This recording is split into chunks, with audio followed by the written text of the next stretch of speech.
Hi வணக்கம். இன்னைக்கு பார்த்தீங்கன்னா சிறகடி காசை சீரியல் இன்னைக்கான எபிசோடு தாங்க பார்க்க போகிறோம். அதுக்கு முன்னாடி என்னோட சேனலை சப்ஸ்கிரைப் பண்ணி வச்சுக்கோங்க. வாங்க கதைக்குள்ளே போகலாம். சீதா மீனா கிட்ட இந்த மாதிரி தாலி செயினை காணும்னு சொல்லியிருப்பாங்க. அப்போ மீனாக்கு ஸ்ட்ரைக் ஆகுது. ஒரு லேடி இவங்களை தள்ளி விட்டு ஓடுவாங்க இல்லையா.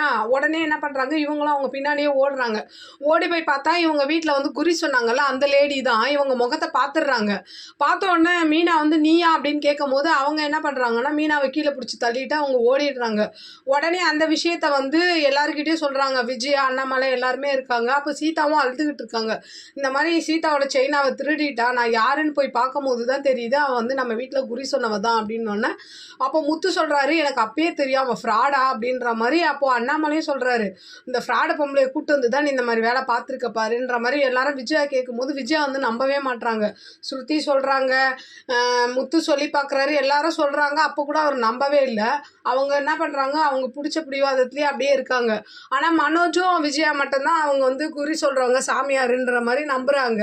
அப்போ முத்து சொல்கிறாரு, நான் அந்த ஃப்ராடை கண்டுபிடிச்சி உங்கள் முன்னாடி நிறுத்துறேன். அப்போ அப்படி கண்டுபிடிச்சிட்டேன்னா என் ஒய்ஃபை நீ மீனாவை ஆரத்தி எடுத்து உள்ளே கூப்பிடணும், பரவாயில்லையான்ற மாதிரி சொல்லும் போது அப்படி ஒன்று நடந்தால் பார்த்துக்கலான்ற மாதிரி விஜயா சொல்லுவாங்க. இந்த பக்கம் பார்த்தீங்கன்னா முத்துவும் மீனாவும் போய் அந்த விழுந்த இடத்த போய் செக் பண்ணுறாங்க. அப்போ அங்கே ஒரு சிசிடிவி கேமரா இருக்குது. அதை போய் பார்த்தோன்னா அந்த லேடி தான் தெரியுது, ஆனால் முகம் சரியாக தெரியல. அப்போது தள்ளி விடும் போது அவங்களோட பர்ஸ் ஒன்று கீழே விழுந்திருக்கும் அந்த லேடியோடது. அதை போய் செக் பண்ணால் அதில் ஒரு அட்ரஸ் இருக்குது.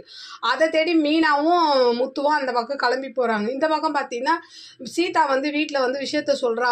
அவங்க ஹஸ்பண்ட் கிட்ட இந்த மாதிரி தாலி செயினை காணணுன்னா அவன் என்ன பண்ணுறான், எங்கள் அம்மா செஞ்சு கொடுத்த தாலி செயினை நீ தொலைச்சிட்டு நிற்கிறியே, முதல்ல உன்னை யார் அங்கே சொன்னது, அவனே என்னை கூப்பிடல, நீ ஏன் போன, தாலி செயின் இல்லாம நீ வரக்கூடாதுன்னு சொல்லி என்ன பண்றான், அடிச்சு வெளியில தள்ளிடுறான். இந்த பக்கம் பார்த்தா அந்த அட்ரஸை தேடி போகும்போது என்ன ஆகுது, வழியில அவங்க ஃப்ரெண்டை பாக்குறாரு முத்து. அப்போ அவர்கிட்ட போய் ஹெல்ப் கேட்குறாரு, இந்த இடம் எங்கே இருக்குன்னு கேட்கும்போது அவன் சொல்கிறான், அந்த மாதிரி இது திருட்டு நகையெல்லாம் உருக்குற இடம், நீ எப்படி அங்கே போவா அப்படின்ற மாதிரி கேட்கும்போது அப்போ அவன் சொல்கிறான், இந்த கெட்டப்பில் போனால் சரிப்பட்டு வராதுன்னு சொல்லிட்டு முத்து என்ன பண்ணுறாரு, நான் கொஞ்சம் சாமான்லாம் வாங்கிட்டு வர சொல்கிறேன், நீ அதெல்லாம் வாங்கிட்டு வந்து கொடு, நாங்கள் மேக்கப் போட்டு போய் திருட மாதிரியே போய் அந்த இதை நாங்கள் உள்ளே போய் எப்படியா செக் பண்ணி பார்க்குறோன்ற மாதிரி முத்துவும் மீனாவும் முடிவெடுக்கிறாங்க. அப்படியே இன்னைக்கான எபிசோடு முடியுது. பார்க்கலாம் முத்து எடுத்த இந்த இதில் ஜெயிப்பாரா, அந்த பொம்பளை ஃப்ராடுன்னு காமிப்பாரா. உங்களோட கருத்துக்களை என்னோட கமெண்ட் பாக்ஸில் சொல்லுங்கள். என்னோட சேனல் பிடிச்சிருந்தா லைக் பண்ணுங்கள், ஷேர் பண்ணுங்கள், கமெண்ட் பண்ணுங்கள். என்னோட சேனலை சப்ஸ்கிரைப் பண்ணி சப்போர்ட் பண்ணுங்கள். நன்றி, வணக்கம், பாய்.